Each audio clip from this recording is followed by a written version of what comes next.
Okay. Okay, guys. So it's the start of our another podcast. Start of the year and like the end of Chinese last year and Chinese New Year's tomorrow. So yeah, happy Chinese New Year, everyone. Happy Chinese New Year. Yeah. 新年快乐。新年快乐. 新年快乐。Yeah. So where did we left off? Where do we want to what do we want to talk about today, guys? Well, I think maybe today we could share some of our experiences. But if there's other news, for sure, we can start off with that. Um, well, we haven't talked a lot about like startup ideas and recent news. I mean, there's always news about the startup Yeah. space, right? But we can go into our own like experiences and even reminisce about the old experiences that we had. As to where to start though, I don't know. Like that's a very big loaded question. I do have some questions to you guys though about like some main questions I'm dealing with as a startup founder, and it might be a good like discussion to have since we all have different perspectives. I'm still trying to get my questions up and running, so give me a moment. My computer is just lagging. well, first, Thomas, do you want to give a quick synopsis about what you're working on right now? What is this little startup you're on? Oh, my startup? Okay. My startup is in the travel space, so it's just creating a very flexible travel planner. I found in my own experiences as a traveler and also other people's experiences that when you plan for traveling, a lot of apps are more for like the prior of traveling. So you're planning for things, but then during the travel, things inevitably go wrong or they're just really rigid. And so I try to create some flexibility within that. And then my entire basis of my problem to solve here is just to create flexibility within traveling. So when you're scheduling something, if it goes wrong, we can reschedule. If it's not something that like you can do at that time, so for example it's closed, we will notify you about that. These sort of things are what we are trying to solve. Hmm. And would you say you're like your main customer that you're, pitching to are people who love to who not just love to travel, but love to travel with like set schedules and say, I want to do this, this, this, this? Or are you kind of feeling the people who are more kind of like me, where I go places and I'm just like YOLO, whatever comes up, comes up. George knows that when I visit him in Georgia. So which clientele would you say you're like you're like really pitching your product to? So my bias definitely leans on someone that is more of a planner. It is my goal though to kind of change that paradigm over time, because I think people take like this planning aspect as something like really high stakes, high gamble, high effort, like all that combined to then default to spontaneity, right? Like if it's going to take you much longer than just going to a place, like you shouldn't put in the work. But I also kind of see that there's like so much metadata in this world of things that you should know, but it's not so clear. So an example is like during one year for New Year's, I was going to go to a dinner with a group of people, right? And the place like was packed. How do you gauge for that? The funny thing is Google has like this type of traffic data all over the place. And then we had it, we bar hopped and all that sort of stuff.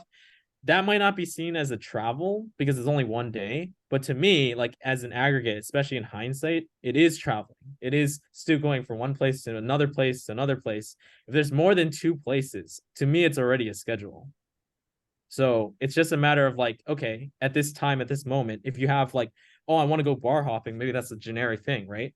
Like you might have three bars that you have in mind in the night, but how to like order them, you don't know.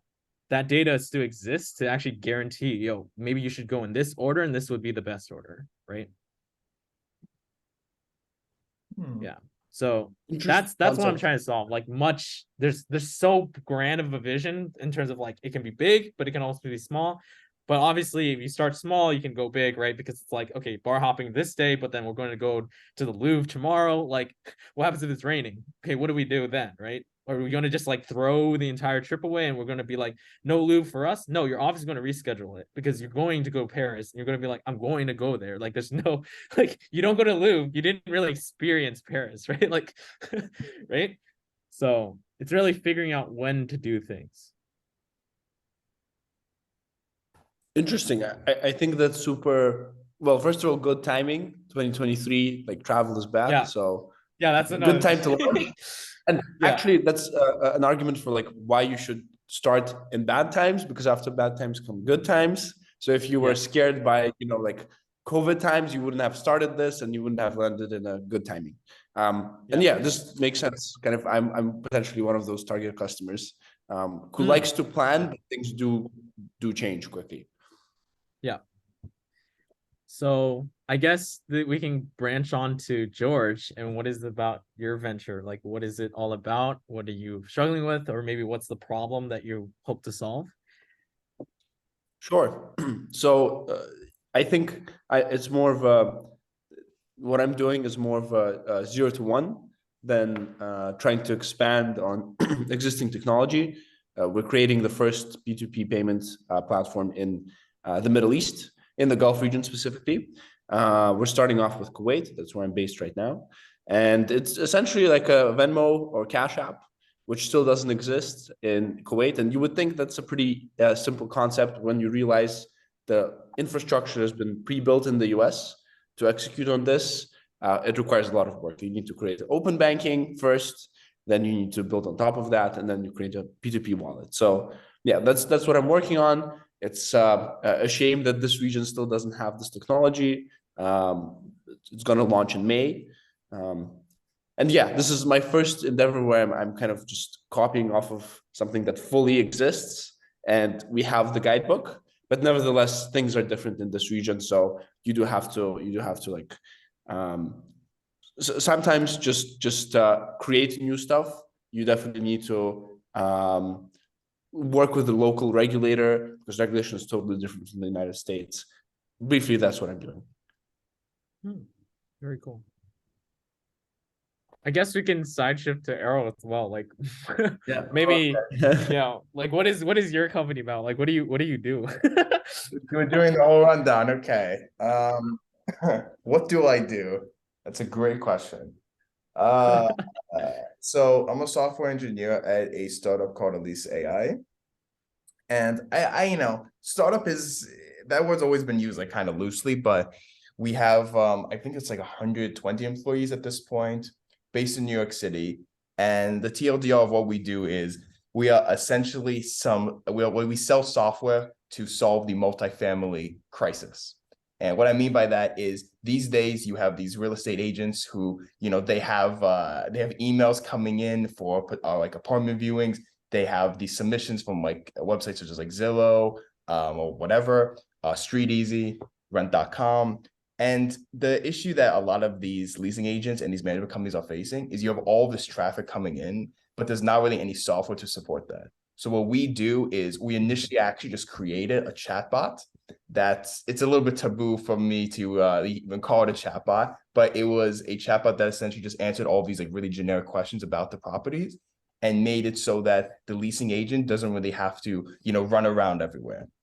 But now what we've kind of been pivoting to is working on a CRM and managing the life cycle for these agents to use on all of their leads. Because once again, they have all these different leads coming in from different sources. It's easy to forget, who's looking for what. Where are they in this potential renting? How do I say it? Like renting phase, I guess. Like, are they looking now? Are they looking in 6 months? Whatever it is, it's very difficult to manage the entire life cycle. So what I'm specifically working on is we're creating a CRM that does exactly that.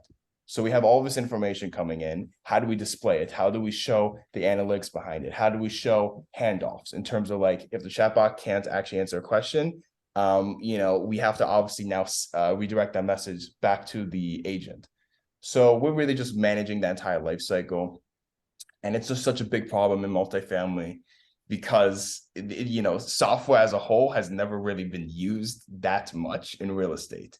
And something I am really grateful for that I just found out like 2 weeks ago is because there's not that much software in real estate, a lot of the clients are really forgiving. Because if you're being innovative, they're kind of like, yeah, it's okay if things break, it's fine, because there's no one else even doing software for us.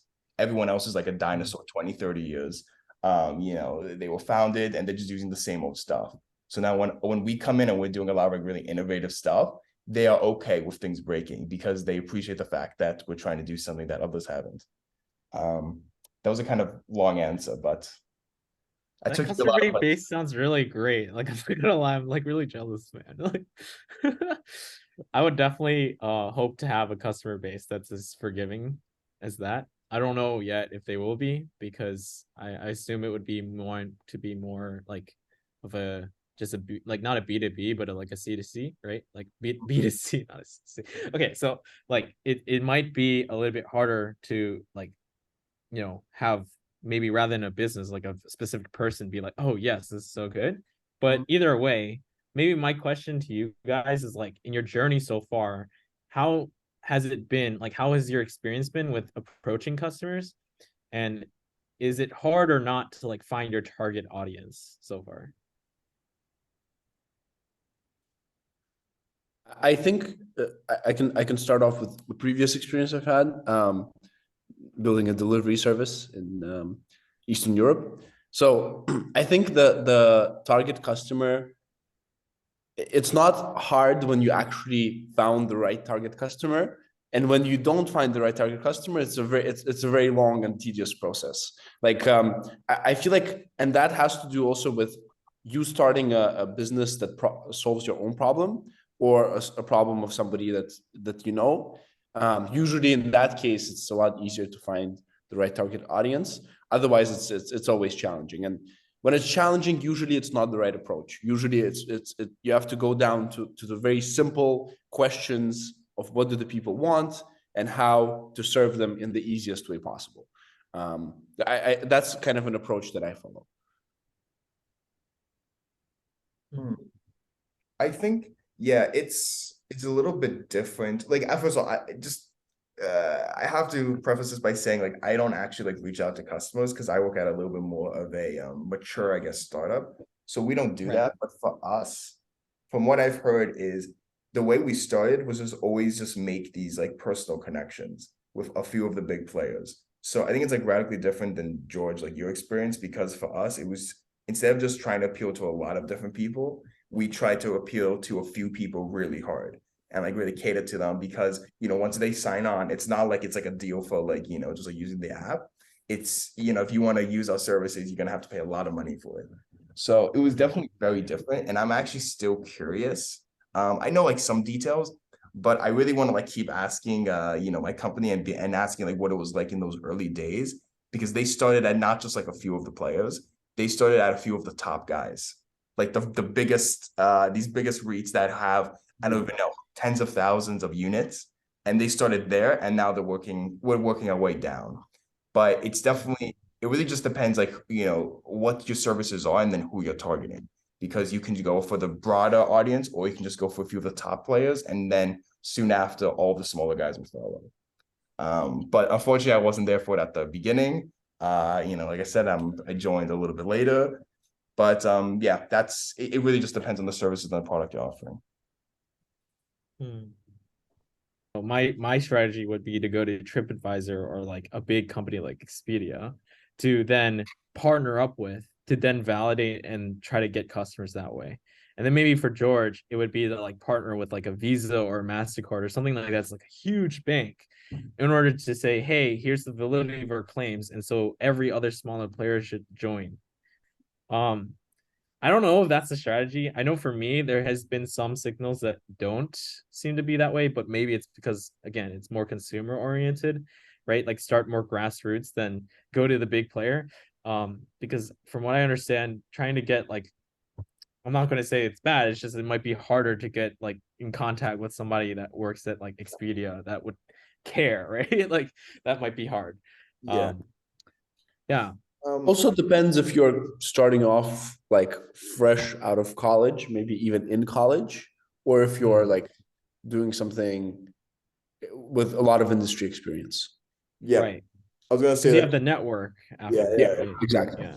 Yeah. it's the network, and it's also at the same time, as long as you can prove that this is something that these big players need, and of course if they trust you, if you've Yeah. developed some rapport, some network with them, if they trust you, you can say, yeah, this is our product and it's so innovative, it's solves such a big problem for you guys which is what our company did.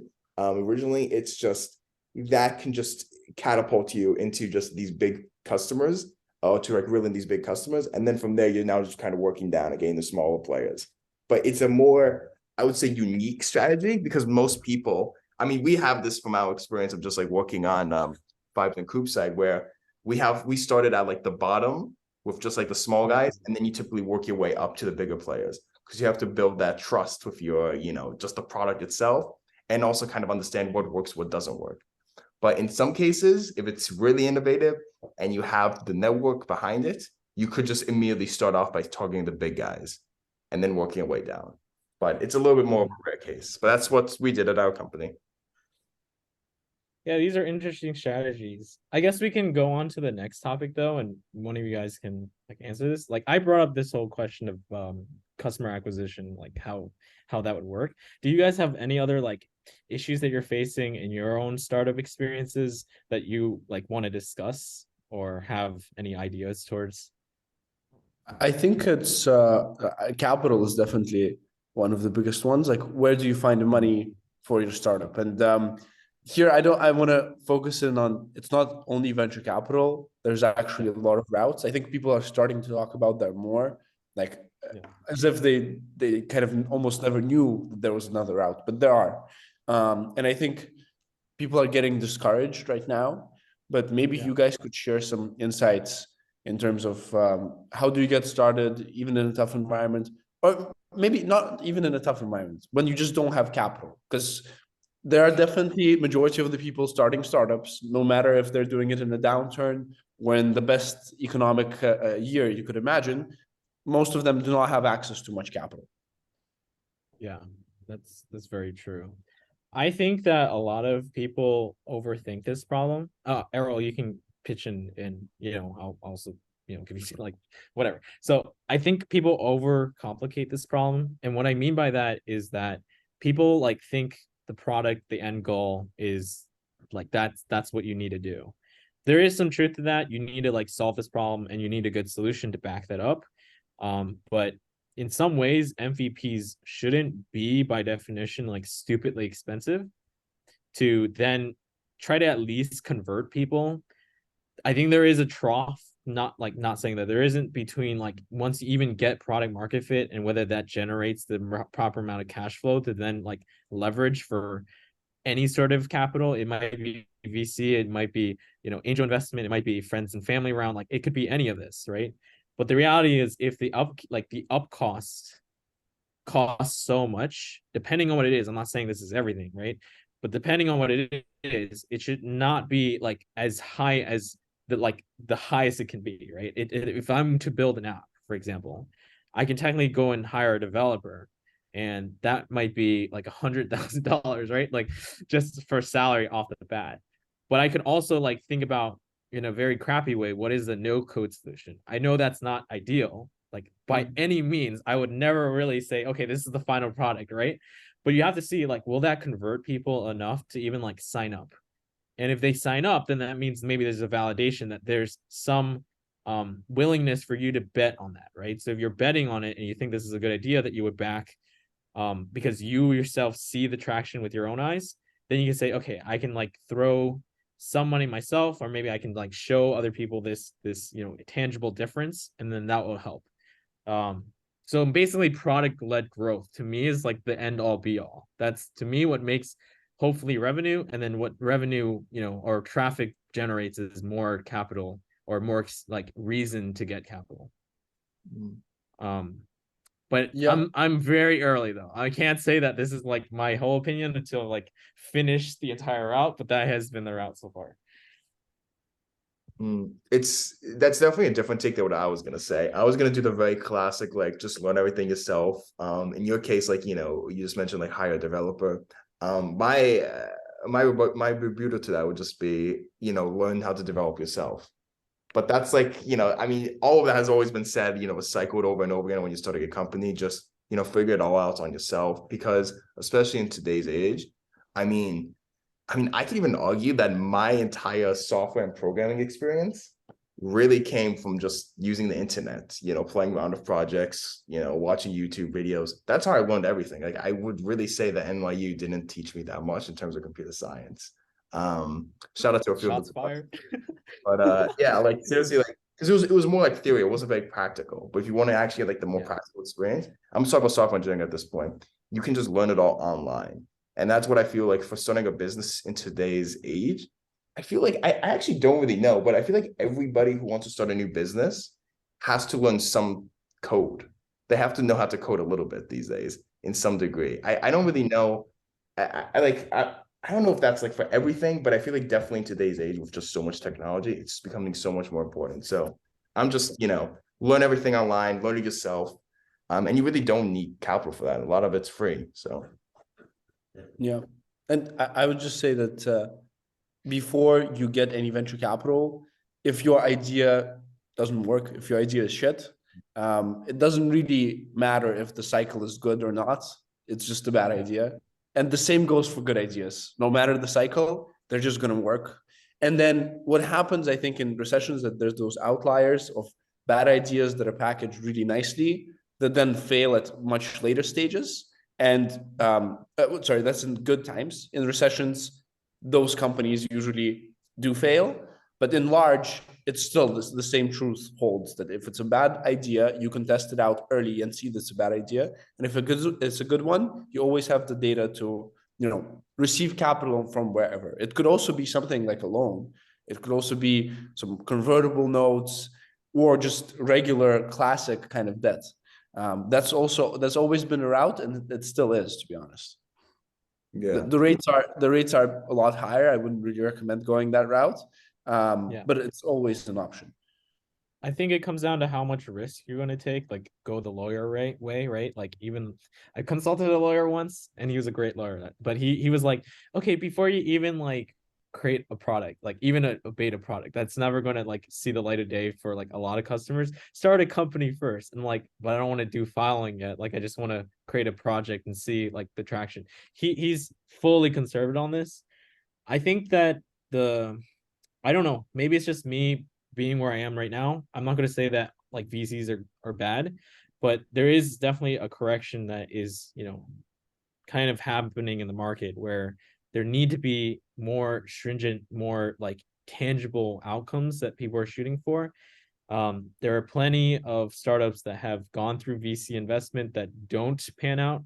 There are also plenty of startups that don't get startup like VC money, but they are making millions of dollars annual revenue every single year, right? Like it's a very wild west. I think there's only like statistically like a 10% of every startup that exists in the world are actually VC backed. Like I don't know if that's true, like that I think I heard that somewhere, but something on like a lower number than 50, of course, right? So that implies to me that there are businesses out there that have found a way to innovate or to create like a bootstrapped product or service that can survive even without venture capital. That's something to note, right? I think Yeah. I think that's the statistic is like from a VC backed startup, the chances of an exit, so either being acquired or IPO'd, I think if it's seed, it's 5%, Series A is 10%, and with each subsequent round, it goes up by another 5%. That's like the rough estimate. But yeah, I don't know, I forgot where I read that from, but yeah, it was relatively recently. But I am curious though. Actually, George, you might know this, but do you think that there are some startups who fail because they take VC funding? Yeah, in some sectors. Definitely not. I wouldn't say consumer facing. To be honest, consumer facing is always the most capital intensive route. You can never make a lot off of a regular person. It's always going to be low margins and you're competing on price. And when you do that, you need capital. You need economies of scale. But in B2B space, yes, because sometimes people just try to raise money and then they try to grow because it forces you to grow, because you need to ensure that the investor makes a multiple, like a 3x or 4x on his investment. He's forcing you to grow, and you're put into a position where you need to do the growth, where otherwise they could have just had a few of those enterprise clients that pay a lot, and there could be a smaller number. that would have been a lot better for the company, especially when there's some things that are unproven, untested still, and they haven't found their full market footing. They only know a few customers that for sure would buy their product. So B2B, yes. B2C, harder to imagine, that just aren't as many cases, I think, where venture capital was there, like the make or break, and broke companies. But sometimes it was also, it led to unhealthy behaviors, unhealthy patterns. Because they need the Yeah, most. people say, I mean, you're bringing up something that's a very interesting like piece of news or relevant like question nowadays. Like there's actually a whole thing going on. If you go on LinkedIn, I'm sure you guys have already seen this. There's like a giant startup that was just sold to JP Morgan for like a couple like hundreds of millions of dollars, called Frank, right? Which is like I've a read about that. startup loan, right? And it's like they said that they had 4 million customers, but in the end of the day, they didn't have it. They just like faked it, right? But like, so people are like debating to a certain degree. Obviously, it's bad because it's fraud. Like no matter what, it's terrible, right? But there's also like a systemic issue where like people are shooting for that like headliner growth to validate whether or not this startup is like worth that price tag or really worth what that is. Obviously, you know, with 4 million customers, as you said before, George, like the margins of a customer in this scenario is not going to be huge. It's not going to be like thousands per each, like, and the LTV is going to be low as crap, right? Like it's not going to be maybe what it sold for, but there is no reason why it couldn't have been like, oh, we have like 1 million customers, but they're actually real, right? And they actually are like doing fine. And JP Morgan says still buy this because it's still relevant, right? So I think the growth, people are like looking at this growth as in like, oh, money solves all problems. And maybe it does. It solves some problems, but if it's like bad foundation to begin with, this sort of pressure to go from like maybe 1 million to like 4 million in like a couple months might be a little bit ridiculous, right? These very offhanded metrics to shoot for that have not even been validated in of themselves might also contribute to problems. That's why I think they might, you know, be unhealthy sometimes. Sometimes it works, right? Like, oh, we need like this amount of customers because our SaaS product works perfectly for this model to grow 30% like week over week at least, right? Like it can happen, but more than likely, it doesn't mean that like you can just keep doing this for the like end of time. Like your startup will start to taper off in terms of growth over time. Yeah, no, that's 100% accurate. And I think like venture capital, because they do have the capital, they definitely are able to create a narrative where this is the only way forward. You know, if you think about it, they're the ones that create the social media platforms where new entrepreneurs gain information. They're the ones that sponsor all of the events, all of the news related to tech. So I feel like they also create this image that you need to have venture capital funding. It might not be like so one-to-one. I don't believe in like, you know, conspiracy of VC funds to force everyone into that model, but there definitely is a correlation where they need their business, they need their pipelines, and that's why they feed startups something that isn't necessarily true.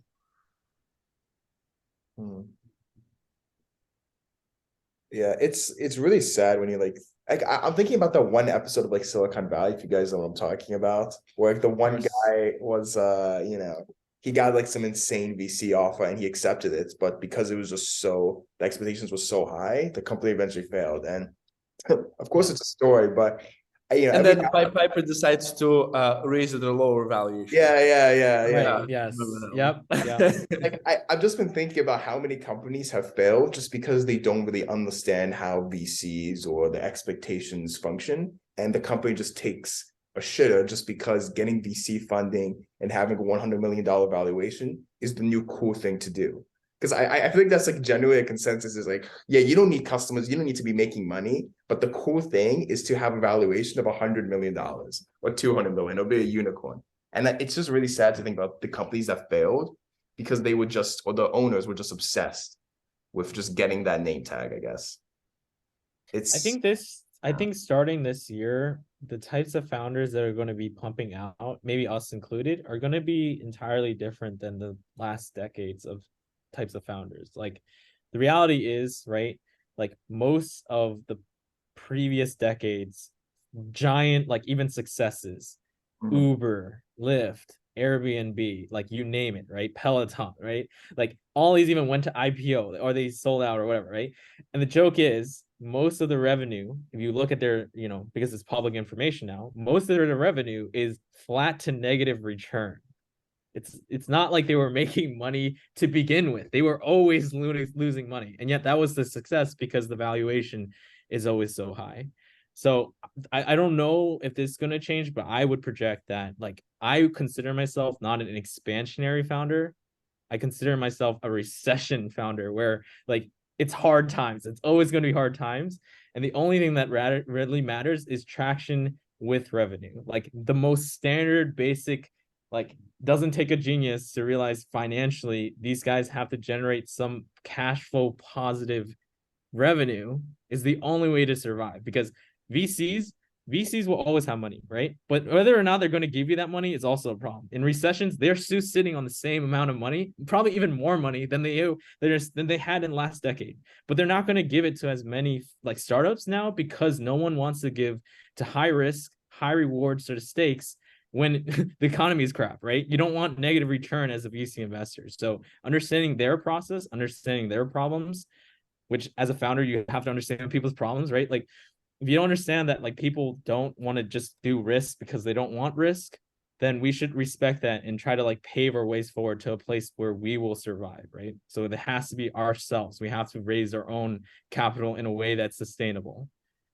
Now, that doesn't mean that if there's an offer on the table for 100 million valuation of your startup with a, let's say like a 10, 15 million round, the round by itself is also very, very important these days. Hopefully it's big.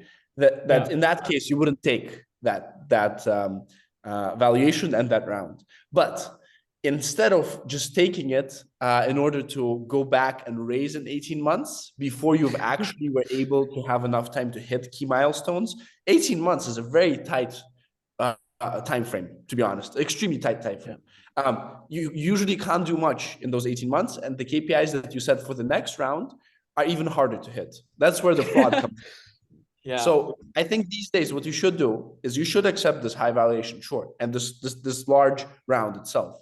But then try to make it last 3 or 4 years where you have plenty of time to experiment, to try and fail, and to really grow sustainably. And then afterwards, yeah, why not have another round? Like you don't really need to raise funding every year. Like it's actually a big headache, if anything. It's pointless. Yeah. People that love raising rounds, I guess they just like hurting themselves.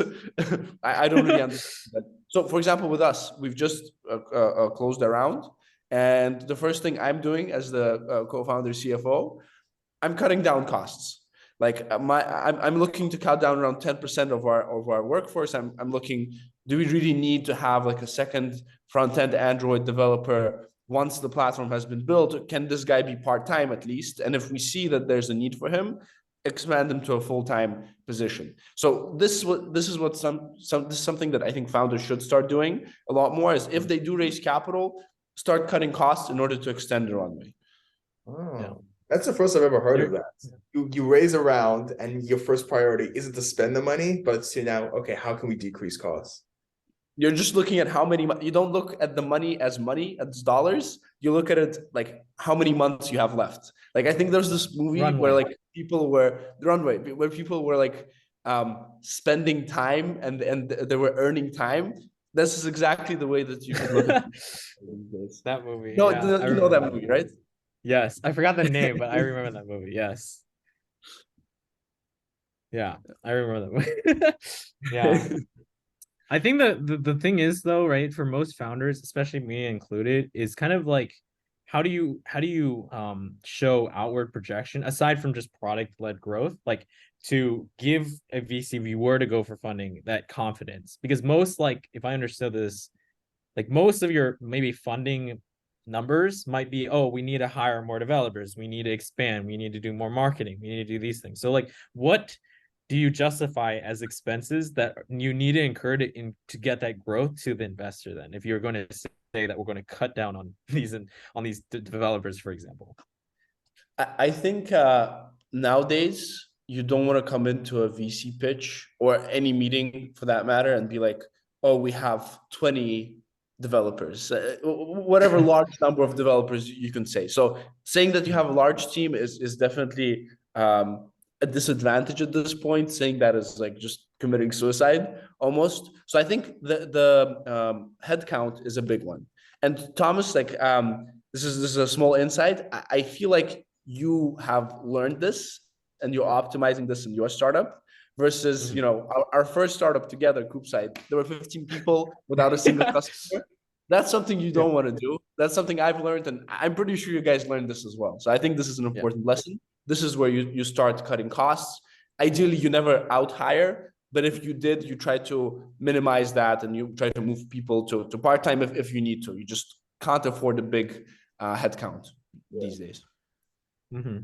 Well, for us, we didn't have costs because everyone was like, we believe also true. Also true. Shout out to everyone there. Seriously. Yeah. Amazing team, honestly.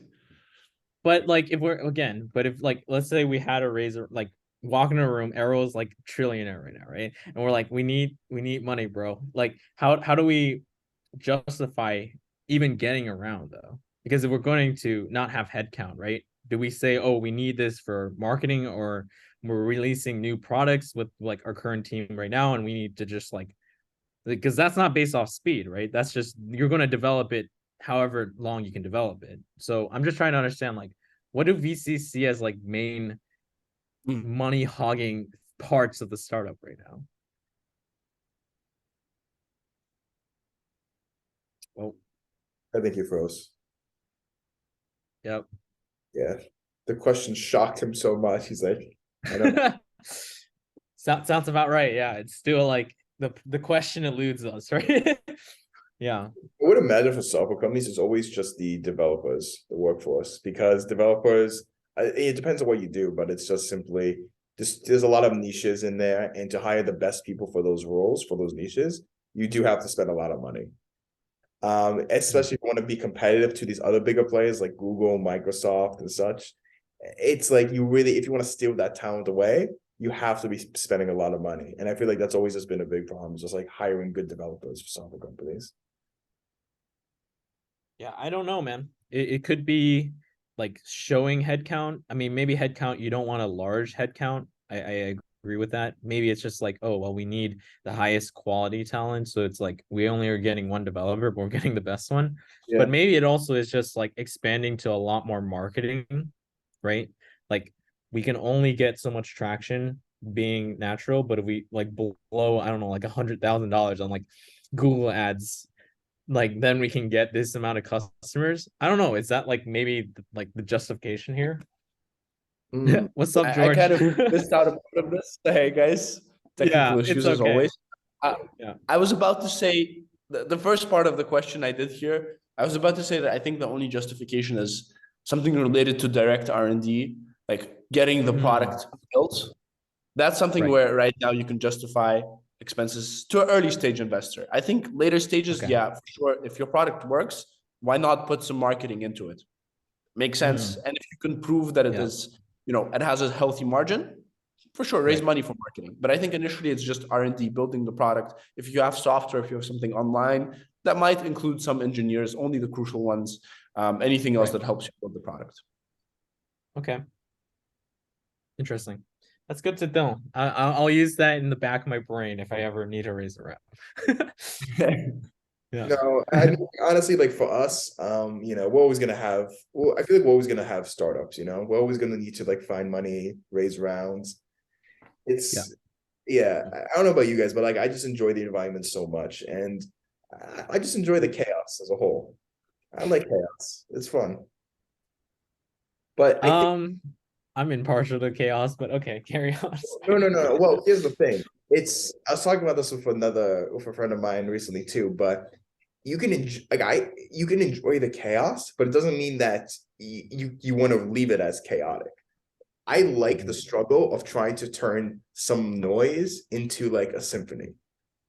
Okay, that was pretty poetic, but you know what I mean. Like deep, bro. It's already chaotic, but I like kind of establishing some practices, some standards in place, and just consistently having these new problems come up, where sure, originally it's just completely a mess, and these messes will keep coming up. But then how do you solve for it? How do you make it cleaner? How do you make it standardized? And that I've always enjoyed. Because if you just have a company and it's just mess after mess after mess after mess that comes up, that's extreme chaos, but you're not doing anything about it. I don't think a company would survive if they just keep, just like having things just thrown all over the place.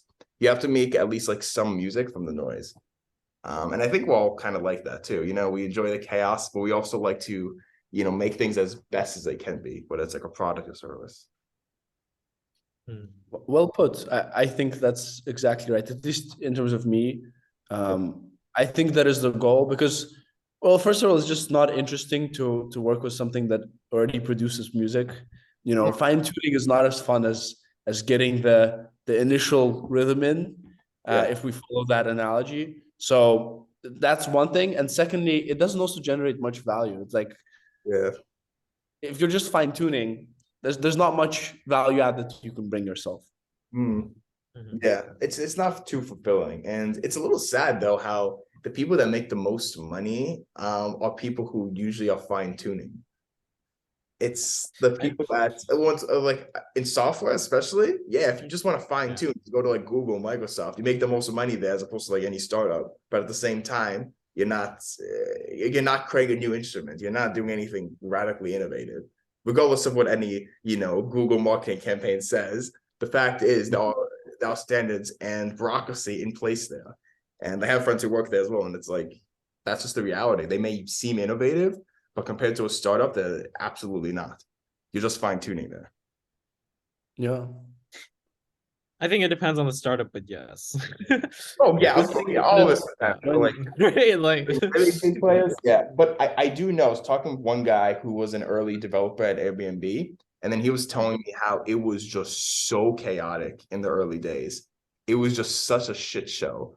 Yeah, like I'm not saying the guy's name, so I think I'm allowed to say this, but he said it was like the worst code base he's ever seen in his life.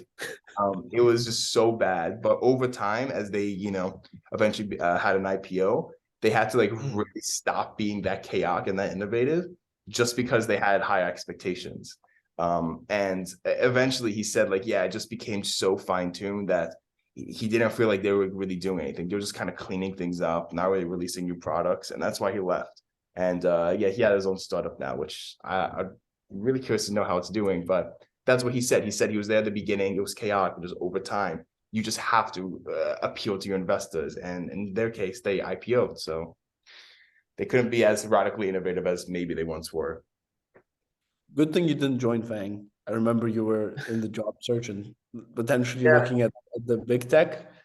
Good, because that would have been the shortest tenor for anyone, Yeah, that's yeah.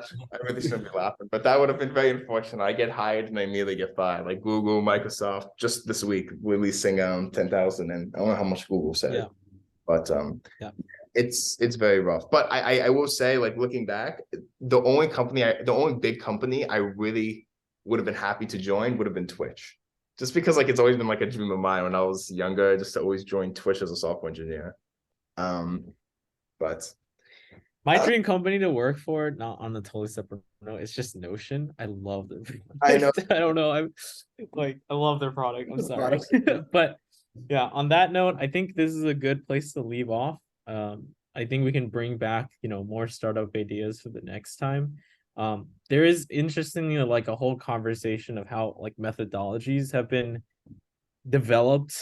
Like if you go to accelerators, Y Combinator, or like a local one that we did, like NYU's, everyone has like a very specific way on which they think like a startup should grow, and some of them are valid claims, right? These are truly like correct, but then there's things that are kind of like, okay, maybe this order versus that order, or doing this first or that first, right? That like, to me, I'm still calling to question throughout my experience, and it might be an interesting topic to like go into for next time that we meet. Yeah, there's a lot of different ways to go about it, and that's something that's basically narrowing the chaos, right? As Errol was saying. Sorry, but it's just there's a lot we can definitely talk about that, because we've also been given a lot of contradictory information too. Like you should do this, you should do that. There's just different ways, and people have different experiences, and I think the TLDR is just keep being persistent, and then it doesn't really matter too much which methodology you'd pick, but we could talk about that a lot, I guess, for next time. Cool. All right. Thanks, guys. Yeah, Great. good talk, guys. Until next time. Yep. See you. Adios.